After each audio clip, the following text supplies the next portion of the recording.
From the heart of Philly, this is CBS News Philadelphia. Who, when, and where will the Eagles play this season? Those questions answered as the Birds' 2024 schedule is officially released. And presidential debates are set. We're going to tell you what will be different this time as President Biden and former President Trump go head-to-head for the first time this election season.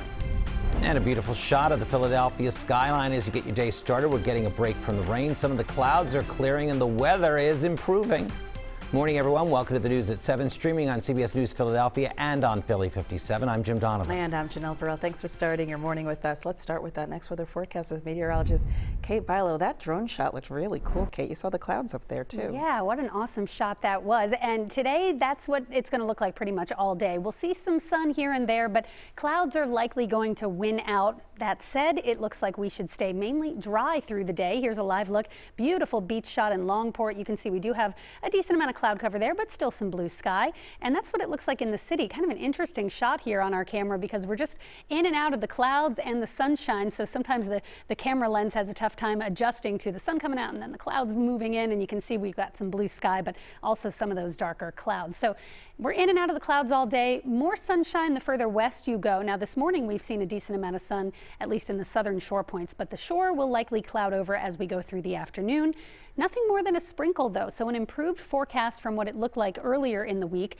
Similar to yesterday, that system tracked a little further out to sea and we were able to dry out for a decent chunk of yesterday afternoon. Today there's a nice cool breeze. Highs are below average, but not that far below average. We're starting off nice and mild.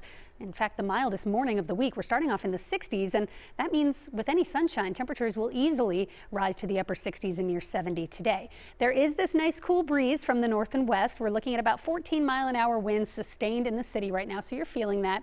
And around, again, the backside of this low, which is centered right around here, we may see some clouds and maybe even a sprinkle try to drift southward this afternoon, but not a bad day. We'll call it mostly cloudy, 70 in the city, 65 at the shore, and even warmer in the Lehigh Valley with a little more sun late this afternoon. Chandler, I'll send it over to you. Good morning. Thank you, Kate. Well, our biggest incident is over in Christiana, Delaware, where we have these southbound lanes in 95, all but one currently closed right at Route 1, which is exit number 4. Here you can see the one vehicle involved looks like it has severely damaged. 3 police cars on scene. Again, crews have all 3 of the 4 lanes currently blocked. 95 southbound, again, delays. They pour back about a few miles to Route 40, which is Pulaski Highway. So delays traveling through Christiana, Delaware at the moment due to this crash. We'll head into Center City where that sun is shining. Take a look at this. The Vine at the Schuylkill Expressway. Not a bad start to our day. Still no accidents to report across the Vine or the Schuylkill, and all overnight road work has cleared away.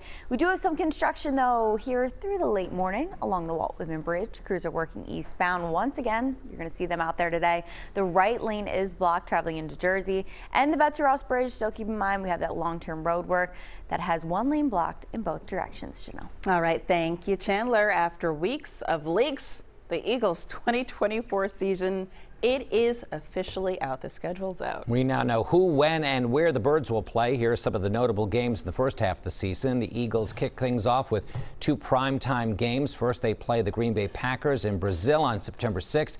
Then their home opener is the following week against the Falcons. New Eagles running back Saquon Barkley will face his former team, the New York Giants, in the Meadowlands on October 20th at 1 p.m. They have a bye week in Week 5. Mark your calendars for November 10th. That's when they face the Cowboys in Dallas. You know, Eagles fans are not shy, and they already, of course, have a whole lot to say about the schedule. CBS News Philadelphia reporter Alicia Roberts spoke with Birds fans in South Philly.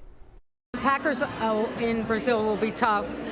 Saints, Bucks. Inside Chickies and Pete's, fans like Maria Scandal were eager to size up the Birds' just released 2024 schedule. Bengals, Jaguars. Cowboys should be interesting. As the draft hits, I'm football ready. Alicia Roberts, CBS News, Philadelphia. All right, busy season ahead. Thanks, Alicia, for that. Meanwhile, in other news we're following for you this morning, a woman who was fatally shot by police officers after a chase through 2 states has now been identified as 23-year-old Yasmin Stewart. Officers in Wilmington tried to stop Stewart on Tuesday because she was wanted in connection with a shooting there. They say she rammed 2 police cars before trying to escape on I-95. After that, police say Stewart stole 2 other cars, then crashed twice. She then got into a shootout with police in Chester, where she was later killed. Now to a prisoner who escaped from Philadelphia police earlier this week. He's back in custody. U.S. Marshals arresting Nefesh Knox-Schenk in Northern Liberties yesterday. Knox-Schenk escaped from a police car on Monday in East Germantown when someone opened that police car door. He was originally arrested on a warrant on gun charges.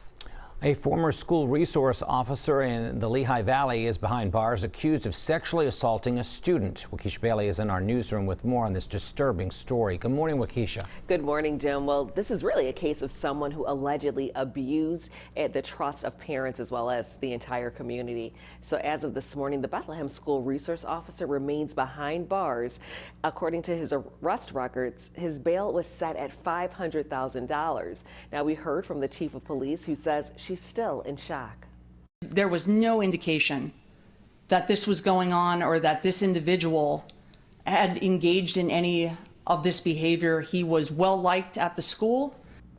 43-year-old Acostas Alestis, a school resource officer and soccer coach at East Hills Middle School. He's accused of having sexual encounters with a 14-year-old girl and recording to at least one inappropriate video of an 11-year-old girl. Now, during a press conference Wednesday, authorities said they were made aware of the possible misconduct on May 1st. Alestis was immediately placed on administrative leave pending the outcome of the investigation, but since has been fired. Now, through the investigation, they learned that Alestis allegedly engaged in multiple sexual encounters, both on and off school grounds, with the 14-year-old. They believe the relationship between the two started in January.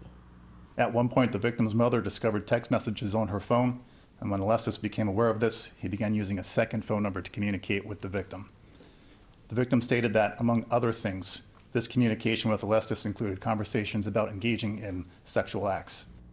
Alestis is charged with 6 offenses, including statutory sexual assault, sexual contact with a student, and invasion of privacy. An Alestis preliminary hearing is set for May 28th. Jim. Thank you, Waukesha. Well, it's been a week since the city cleared out homeless encampments along a 2-block stretch of Kensington Avenue. CBS News Philadelphia returned to the neighborhood yesterday.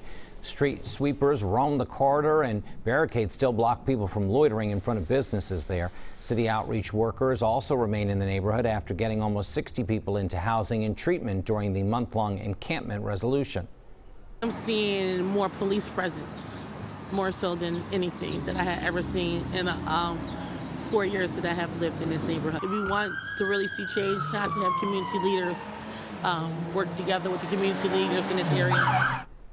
Community organizations that have long worked in that area believe the clear out just moved the problem to nearby Allegheny and Somerset Avenues. Today marks day 2 of the federal corruption trial of Senator Bob Menendez of New Jersey.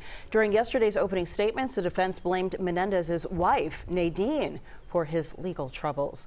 The prosecution alleges that Menendez and his wife accepted bribes of gold bars, cash, and a car in exchange for the senator's political influence to help businessmen with ties to Egypt and Qatar. Menendez has denied the allegations. And the hush money trial of former President Donald Trump set to resume today. Also in Manhattan, Trump's former attorney and fixer Michael Cohen, he's expected to testify for a 3rd day as Trump is facing 34 counts of falsifying financial documents. Prosecutors allege that Trump made payments to illegally influence the 2016 election. Trump has denied the allegations. Meanwhile, Trump and President Biden, they're going to be facing off in their first presidential debate of the election season. That's set for next month. And a second debate is scheduled for mid-September. The timing takes into account early voting, which begins in September in some states. CBS News correspondent Jared Hill tells us how the debates will look a little different than previous years.